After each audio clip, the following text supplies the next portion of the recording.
الحمد لله رب العالمين والصلاة والسلام على سيد الأنبياء والمرسلين سيد الأولين والآخرين وخاتم النبيين وعلى آله وصحبه أجمعين أما بعد ومن يبتغي غير الإسلام دينا فلن يقبل منه وهو في الآخرة من الخاسرين صدق اللہ العظیم۔ محترم بزرگوں، دینی اور ایمانی بھائیوں، اللہ تعالیٰ نے ہمیں ایک کامل دین عطا فرمایا ہے اور ہمیں ایک کامل نظام حیات، نظام زندگی عطا فرمایا ہے۔ حضور اکرم صلی اللہ علیہ وسلم کو اپنا آخری نبی اور ہمارا نبی بنایا ہے۔ رسول اللہ صلی اللہ علیہ وسلم اللہ کے آخری پیغمبر ہے اور ہم سب کے سچے پکے نبی ہیں اور رسول ہیں۔ حضور اکرم صلی اللہ علیہ وسلم جب دنیا میں تشریف لائے تو دنیا میں کوئی نظام حیات نہیں تھا، زندگی گزارنے کا کوئی طریقہ اور سلیقہ نہیں تھا، بلکہ ہر آدمی اپنے اپنے طریقے سے زندگی گزارتا تھا۔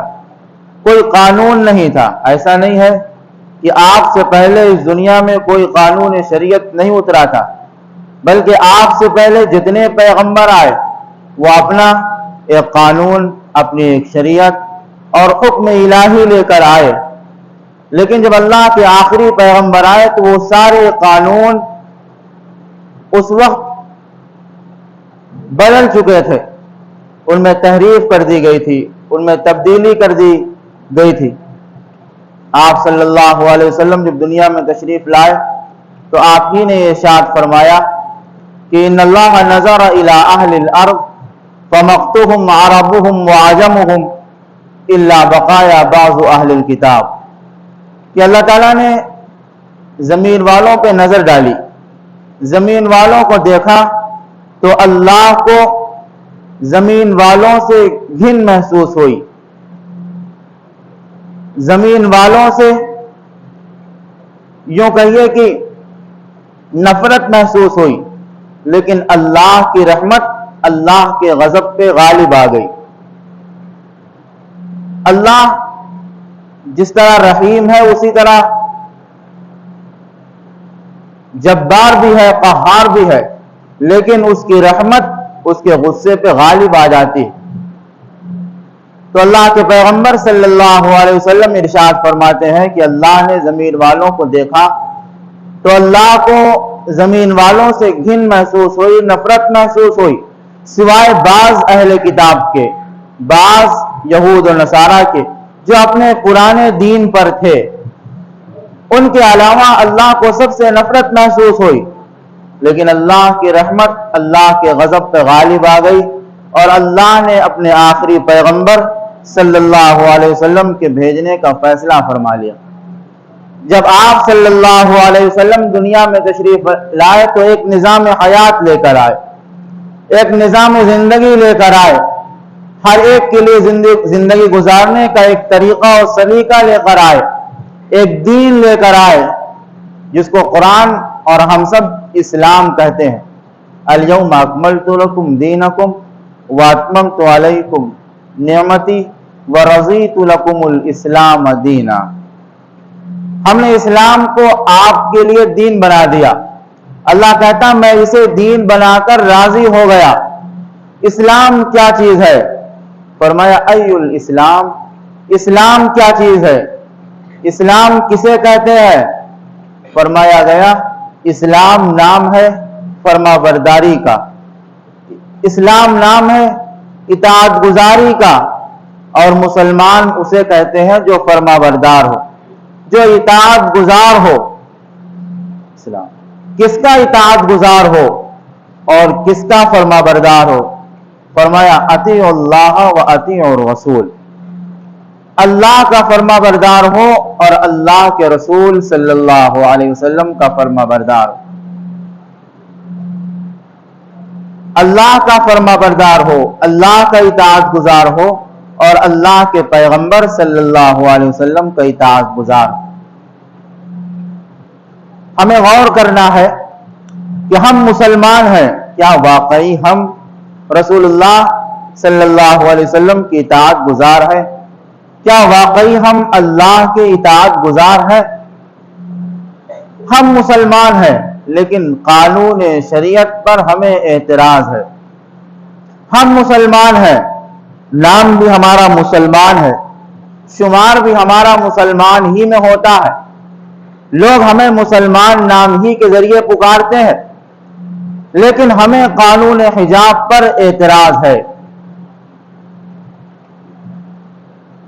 ہمیں اسلام کے قانون جزا و سزا پر اعتراض ہے،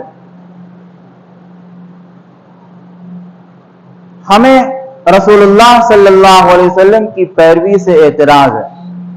اگر ایسا ہے، اور قریب قریب ایسا ہی ہے، سب کے لیے چیز نہیں ہے، سب کے حالات ایسے نہیں ہیں، لیکن ایسے بہت سے ہیں جن کو قانون شریعت پر اعتراض ہے، جو قانون حجاب پر اعتراض کرتے ہیں، پردے پر ان کو اعتراض ہے۔ پردہ ایسی چیز ہے کہ پردے کے ذریعے عصمت کی بھی حفاظت ہوتی ہے اور جسم کی بھی حفاظت ہوتی ہے۔ اللہ کے رسول صلی اللہ علیہ وسلم کا زمانہ ہے، اور آپ صلی اللہ علیہ وسلم کی بیویاں، آپ کی بیٹیاں اور صحابہ اکرام کی بیویاں اور ان کے یہاں کی خواتین گھر سے باہر نکلتی ہیں تو بغیر اپنے جسم کو چھپائے ہوئے، یعنی بغیر ایسا کوئی کپڑا اوڑھے ہوئے جو سر سے لے کے پیر تک ان کو ڈھانپ دے، یوں ہی نکل جاتی ہیں۔ حضرت عمر فاروق رضی اللہ عنہ بے چین رہا کرتے تھے، بے قرار رہا کرتے تھے۔ ایک دن اللہ کے پیغمبر سے کہہ دیا کہ اے پیغمبر، یہ آپ کی بیویاں، یہ آپ کی بیٹیاں، یہ باہر نکلتی ہیں، یوں ہی نکل جاتی ہیں، ان سے کہیے کہ یہ اپنے اوپر کوئی چادر ڈال لیا کریں، کچھ پردہ کر لیا کریں۔ اللہ کے پیغمبر صلی اللہ علیہ وسلم سے یہ بات فاروق اعظم نے کہی تو فاروق اعظم تو ملہم آدمی ہیں، ان کے جی میں جو آتا ہے اللہ اسے قرآن بنا دیتا ہے۔ اور اللہ کے پیغمبر صلی اللہ علیہ وسلم نے ارشاد بھی فرمایا تھا کہ لو کان بعدی نبی لکان عمر ولکن انا خاتم النبیین، او کما قال صلی اللہ علیہ وسلم، میرے بعد اگر کوئی نبی ہوتا، میں اللہ کا آخری نبی نہ ہوتا تو عمر میرے بعد نبی ہوتے۔ یہ الگ بات ہے کہ میں اللہ کا آخری نبی ہوں، اب کوئی نبی آنے والا نہیں۔ عمر نبی کیوں ہوتے؟ اس لیے کہ نبی کے اندر جو خاصیت ہونی چاہیے، عمر کے اندر وہ خاصیت موجود ہے۔ عمر کوئی منکر کو دیکھتے ہیں تو ان سے رہا نہیں جاتا، عمر کوئی برائی کو دیکھتے ہیں تو ان کو قابو نہیں ہوتا ہے۔ اللہ کے پیغمبر سے کہہ دیا کہ آپ ان سے کہیے۔ اللہ کے پیغمبر نے فرمایا کہ عمر، ابھی اللہ کی طرف سے کوئی ایسا حکم نازل نہیں ہوا، اگر اللہ کی طرف سے کوئی ایسا حکم آتا ہے تو میں ضرور اس کی پابندی کروں گا۔ اتنا کہنا تھا کہ حضرت جبرائیل علیہ السلام اللہ کے پیغمبر صلی اللہ علیہ وسلم کے پاس قانون الہی لے کر آ گئے اور فرمایا یدنین علیہن من جلابیبہن، اے پیغمبر آپ اپنی بیٹیوں اور اپنی بیویوں اور اہل ایمان کی بیٹیوں اور بیویوں سے کہیے کہ جب وہ گھر سے نکلے تو اپنے اوپر ایک لمبی چادر ڈال لیا کریں تاکہ جسم کی کوئی شناخت، جسم کی بناوٹ نظر نہ آئے، کسی غیر محرم کی نظر ان پہ پڑے تو ان کا جسم ایسا نہ محسوس ہو کہ کپڑے پہننے کے بعد بھی وہ ایسی معلوم ہو۔ فرمایا یدنین علیہن من جلابیبہن، ایک لمبی چادر ڈالیں۔ وہ حکم اللہ کے پیغمبر صلی اللہ علیہ وسلم کو حضرت عمر نے چھیڑا اور اللہ نے آیت نازل فرما دی۔ اب وہ قانون شریعت بن گیا ہر ایمان والی عورت کے لیے کہ جب تم باہر نکلو تو اپنے اوپر ایک لمبی چادر ڈالو، چاہے وہ برقعے کی شکل میں ہو، چاہے وہ چادر ہی کی شکل میں ہو، ایسی چادر ہو جس سے تمہارے جسم کی بناوٹ نظر نہ آئے، تمہارے جسم کی شناخت نظر نہ آئے۔ اگر پردہ کرنے کے بعد بھی، برقع پہننے کے بعد بھی جسم کی بناوٹ نظر آ رہی ہے، جسم کی شناخت نظر آ رہی ہے، اور باہر نہ معلوم کتنے غیر مرد اس پہ اپنی نگاہ ڈال رہے ہیں، فرمایا یہ پردہ نہیں ہے، یہ پردہ نہیں ہے، یہ قانون شریعت کو ماننا نہیں ہے۔ قانون شریعت کو ماننا یہ کہ مکمل پردہ ہو، کامل پردہ ہو، تمہارا جسم کسی دوسرے کے سامنے نظر نہ آئے، تمہارے جسم کی بناوٹ کسی دوسرے کے سامنے نظر نہ آئے، یہ قانون شریعت ہے۔ اس پر اگر کسی کو اعتراض ہے تو وہ سب کچھ تو ہو جائے گا لیکن مسلمان باقی نہیں رہے گا، اس لیے کہ یہ کوئی روایت نہیں ہے جس میں کوئی تعویل کی گنجائش ہو، یہ کوئی صحابی کا اثر نہیں ہے، یا صحابی کا کوئی عمل نہیں ہے جس کو چھوڑ دیا جائے، نہیں، یہ قرآن مجید کی آیت ہے، یہ قانون شریعت ہے، قانون فطرت جسے کہتے ہیں۔ اسلام کو مانو گے، مسلمان رہو گے تو یہ کرنا پڑے گا۔ دیکھو، زنا کے قریب نہ جانا، فحاشی کے قریب نہ جانا، کیوں؟ یہ قانون شریعت ہے۔ زنا کے قریب جاؤ گے، زنا اگر ہو گیا اور تمہاری شادی نہیں ہوئی ہے تو 80 کوڑے مارے جائیں گے، اور اگر تمہاری شادی ہو گئی اس کے بعد بھی تم زنا کا ارتکاب کرتے ہو تو 80 کوڑے نہیں بلکہ تمہیں سنسار کر دیا جائے گا، تمہیں پتھروں سے پیس دیا جائے گا، پتھروں سے تمہارا قیمہ بنا دیا جائے گا۔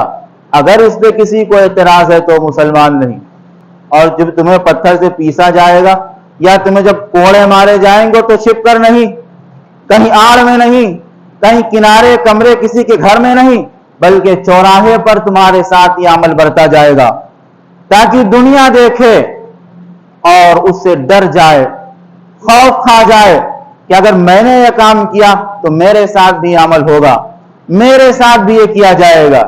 یہ قانون شریعت ہے۔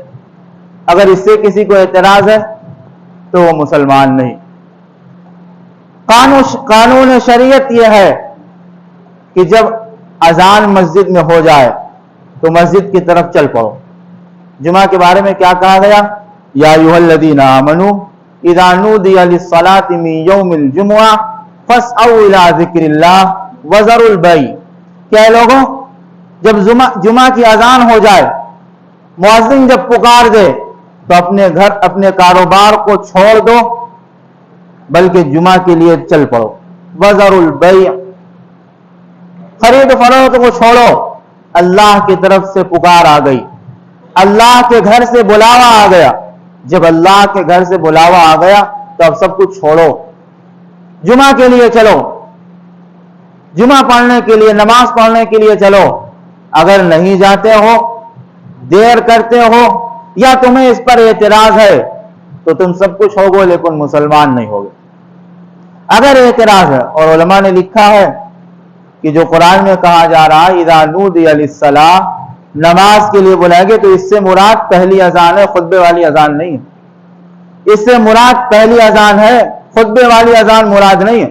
خطبے والی اذان جب ہوگی تب تو سب موجود رہیں گے مسجد میں، اس لیے کہ وہ فرشتے جو صبح سے مسجد کے دروازے پہ کھڑے ہو جاتے ہیں، پہلے آنے والے کا نام لکھتے ہیں، اس کے بعد آنے والے کا نام لکھتے ہیں، اس کے بعد آنے والے کا نام لکھتے ہیں، اور سب کو اسی کے برابر اجر دیا جائے گا۔ اور جب خطبہ کی اذان ہونے لگتی ہے تو احادیث میں کہا گیا کہ فرشتے اپنا رجسٹر بند کر لیتے ہیں، اب کسی کا نام نہیں لکھا جائے گا۔ یہ الگ بات ہے کہ نماز ہو جائے گی، نماز تو ہو جائے گی، اگر ایک رکعت یا قاعدہ اخیرہ بھی جمعہ کا مل گیا تو نماز تو ہو جائے گی، لیکن وہ ثواب جو اس کے بارے میں حدیث میں بتایا گیا، وہ ثواب سے ہم محروم رہیں گے، وہ ثواب سے ہم محروم رہیں گے۔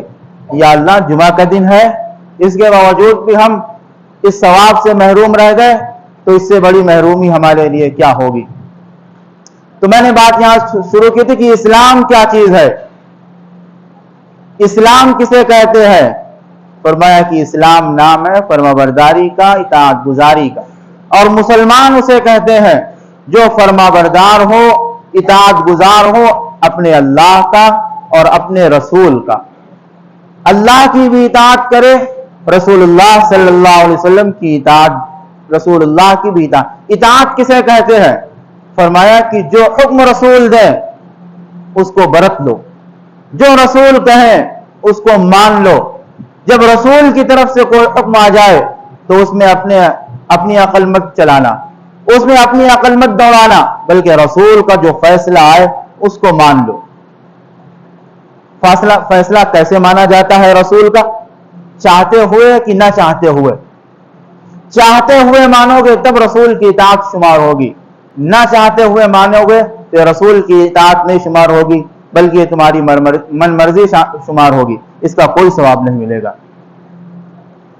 حضور اکرم صلی اللہ علیہ وسلم سن 6 ہجری میں مکے کے عمرہ کے ارادے سے مکے جا رہے ہیں۔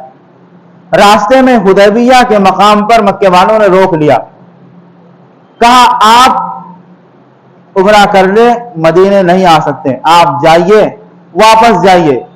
اور وہیں پہ شرائط طے ہونے لگی۔ شرائط کیا ہے؟ کہ آپ اس سال عمرہ نہیں کریں گے، واپس جائیں گے۔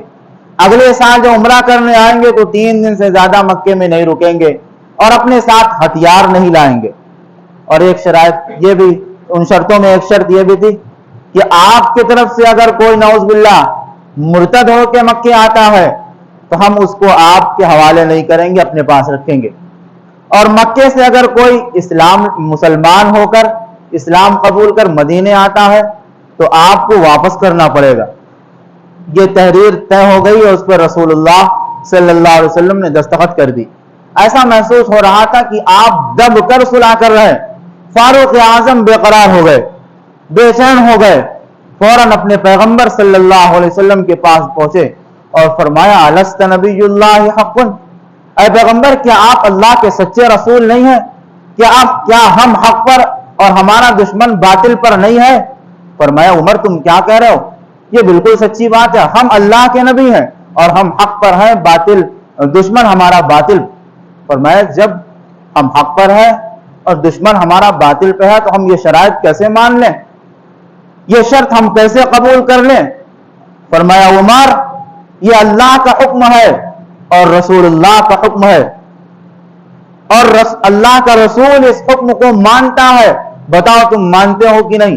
جب اللہ کے رسول نے کہہ دیا تو حضرت عمر جن کی تلوار سوتی ہوئی تھی، جو یہ چاہ رہے تھے کہ مقابلہ کیا جائے اور ان کو مار ڈالا جائے دشمنوں کو، ان کی آرزو یہ تھی کہ رسول اللہ ہمیں جہاد کی اجازت دے دیں، ان کی تمنا یہ تھی کہ رسول اللہ صلی اللہ علیہ وسلم مجھے جنگ کرنے کی اجازت دے دیں۔ جب رسول نے یہ کہا کہ اللہ کا رسول اسے مانتا ہے، اللہ مانتا ہے، عمر تم کیا کہتے ہو؟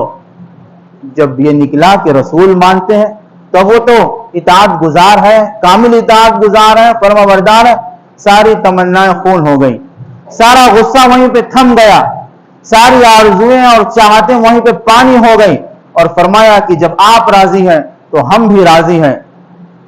اس کے فوراً بعد جبرائیل علیہ السلام آ رہے ہیں، اور دیکھنے میں ایسا محسوس بھی ہو رہا تھا کہ آپ ایسا لگتا ہے کہ دب کر صلح کر رہے ہیں، لیکن اللہ کا فرمان آ رہا ہے کہ انا فتحنا لک فتحا مبینا، انا فتحنا لک فتحا مبینا، کہ اے پیغمبر ہم نے آپ کو فتح مبین عطا کر دی، ہم نے آپ کو بڑی فتح عطا کر دی۔ یا اللہ یہاں تو دب کر ایسا محسوس ہو رہا ہے صلح کی جا رہی ہے، دستخط لیے جا رہے ہیں، اور اللہ کہہ رہا ہے کہ ہم نے فتح مبین عطا کر دی، ہم نے تمہیں بڑی کامیابی عطا کر دی۔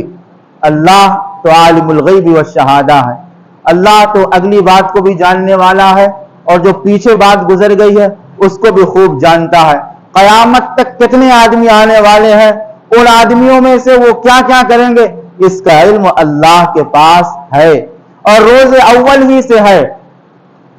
اللہ کہتا ہم نے فتح مبین، اس کا نتیجہ کیا ہوا کہ 2 سال کے اندر اندر اتنی بڑی کامیابی ملی، اتنی بڑی کامیابی ملی کہ وہ دشمن جو باطل پر ہوتے ہوئے اللہ کے پیغمبر سے دستخط لے رہے تھے اور شرائط متعین کر رہے، وہ خود اللہ کے پیغمبر کی خدمت میں کہلا بھیجا کہ جو وعدہ ہم نے آپ سے کیا تھا، جو دستاویز ہم نے آپ سے لکھوائے تھے اور اس پر دستخط کروائی تھی، ہم اس کو ختم کرتے ہیں۔ اب جو بھی مسلمان یہاں سے آپ کے پاس جائے گا آپ اس کو اپنے پاس رکھیے، اور ہمارے پاس اگر کوئی آتا ہے تو آپ کو جو جی چاہے وہ کریے. یہی سب سے بڑی کامیابی ہے. یہی سب سے بڑی. وہ دشمن جو اسلام کو پھیلنے نہیں دے رہا تھا, جو اسلام کے آڑے آ رہا تھا, جو اسلام کی حقانیت لوگوں تک پہنچنے نہیں دے رہا, ان 2 سال کی مدت میں اتنا اسلام پھیلا, اتنا اسلام پھیلا کہ 2 سال کے بعد سن 8 ہجری میں مکہ فتح ہو گیا. مکہ جیسا اتنا بڑا شہر فتح ہو گیا. ایسا لگتا تھا ان کے ساتھی کچھ کر ہی نہیں سکتے, کمزور ہیں, لیکن اللہ نے پہلے ہی بتا دیا تھا کہ فتح تمہیں حاصل ہوگی, کامیابی تمہیں حاصل ہوگی, اس لیے کہ تم حق پر ہو, تمہارے اصحاب حق پر ہیں, تمہارے اصحاب کی جانثاری, قربانی اور ان کا جذبہ ایمانی ایسا ہے کہ وہ اپنی تمنا کو خون کرتے ہیں تمہاری اطاعت کے لیے, وہ اپنی آرزوؤں کو پانی کر دیتے ہیں اللہ کی اطاعت کے لیے, وہ اپنی خواہشوں کو اپنے پیروں تلے رون دیتے ہیں اللہ کی خوشنودی حاصل کرنے کے لیے. لہذا جو کچھ تم نے کیا ہے بر وقت کیا ہے, صحیح کیا ہے, اور اس کا نتیجہ یہ ہے کہ اللہ نے تمہیں فتح مبین عطا کر دی. اور یہ جو کچھ لکھا گیا تھا صرف ایسا ہی, بلکہ اس زمانے میں جتنے آئے ان کو لوٹایا بھی گیا مکے. ابھی دستاویز تیار ہو ہی رہی تھی کہ حضرت ابو جندل مکے سے گرتے پڑتے, پہاڑوں پہ چڑھتے ہوئے, اور ان کے پیروں میں بیڑیاں, دشمنوں نے بیڑیاں ڈال رکھی تھی. کسی طرح ان کو معلوم ہوا کہ اللہ کے پیغمبر حدیبیہ کے مقام پر آئے ہوئے, فوراً وہ کسی طرح گرتے پڑتے پہنچ گئے. اور ابھی اللہ کے پیغمبر نے دستخط نہیں کی تھی بلکہ بات ہی ہو رہی تھی. ابو جندل رسول اللہ صلی اللہ علیہ وسلم کے قریب آ گئے اور فرمایا میرے آقا میرے ساتھ مکے والے یہ کر رہے ہیں. مکے والے کہنے لگے کہ ابھی آپ کی صداقت معلوم ہو جائے گی, آپ نے سب کچھ طے کر دیا ہے, اب اس کو ہمارے ساتھ بھیجیے. ایک زبان اللہ کے پیغمبر نے کہا بھی کہ اس کے بعد جو معاملہ لکھا گیا اس کے بعد اس کو مکمل کیا جائے گا, اس کو ہمارے ساتھ بھیجو. کہا نہیں, آپ کی صداقت یہیں پہ معلوم ہوگی, اس کو میرے ساتھ بھیجیے, واپس کیجیے. ابو جندل چیخ رہے ہیں کہ یا اللہ, اے پیغمبر یہ لوگ مجھے ایسے ہی اتنا مارتے ہیں, اب میرے ساتھ کیا کریں گے؟ میری حالت دیکھیے, میرے پیروں میں بیڑیاں ہیں اور یہ لوگ اسی بیڑیوں کے ساتھ مکے کی زمین پر مجھے گھسیٹتے ہیں, مجھے تپتی ہوئی ریت پر لٹاتے ہیں, مارتے ہیں. اب یہ جب لے جائیں گے تو میرے ساتھ کیا کریں گے؟ فاروق اعظم تلوار لے کے کھڑے ہو گئے اور فرماتے ہیں کہ اے میرے آقا اجازت دے دیجئے میں اس کے ماموں کی گردن ماروں. اس کا ماموں ابو جندل کے ماموں نے اسی وقت ابو جندل کے ایک کنٹاپ مار دیا, ایک تماچا مار دیا تھا کہ فاروق اعظم بالکل بے قرار ہو گئے. اس وقت بھی اللہ کے پیغمبر نے کہا کہ عمر خاموش ہو جاؤ, عمر بیٹھ جاؤ, اللہ کا رسول جو کہتا ہے وہ کر کے دکھاتا ہے, اس کی زبان سے جو بات نکلی ہے وہ سچی ہے. اس نے جب یہ کہہ دیا کہ یہ طے ہو گیا, تمہیں طے ہو گیا, ابو جندل تمہیں واپس جانا ہوگا. ابو جندل بھی کیسے اللہ کے پیغمبر کے صحابی, کیسے آپ کے وفا شعار اور آپ کے وفادار, اور کیسے اسلام کی حقانیت کو اپنے اندر سمونے والے, اور کیسے اللہ کی اطاعت گزار اور پیغمبر کی اطاعت گزار, اس حالت میں رسول اللہ صلی اللہ علیہ وسلم کی بات کو مان رہے ہیں اور مکے والوں کے ساتھ جا رہے ہیں. ایکتا تو ہے کہ مڑ مڑ کر رسول اللہ صلی اللہ علیہ وسلم کو دیکھ رہے ہیں, جا تو مکے کی طرف جا رہے ہیں, لیکن محبت کا عالم یہ ہے کہ رسول کو مڑ مڑ کے دیکھ رہے ہیں. کیوں دیکھ رہے ہیں؟ کہ ایسا نہ ہو کہ اب مکے والے لے جائیں, مجھے مارے تو میرا آخری وقت ہو جائے, میری جان چلی جائے اور میں پھر اپنے پیغمبر کی زیارت نہ کر پاؤں, اور پھر میں اپنے پیغمبر کا نورانی چہرہ نہ دیکھ پاؤں. لہذا جا رہے ہیں تو مڑ مڑ کے دیکھتے جا رہے ہیں. لیکن بس اللہ کے پیغمبر نے انہیں بھیجا اور بھیج دیا, وہ چلے گئے. اللہ رب العزت والجلال ہم سب کو بھی ایسی سچی اطاعت کرنے کی توفیق عطا فرمائے اور سچا اسلام کا وفادار اور رسول اللہ صلی اللہ علیہ وسلم کا سچا اطاعت گزار بنائے. وآخر دعوانا الحمدللہ.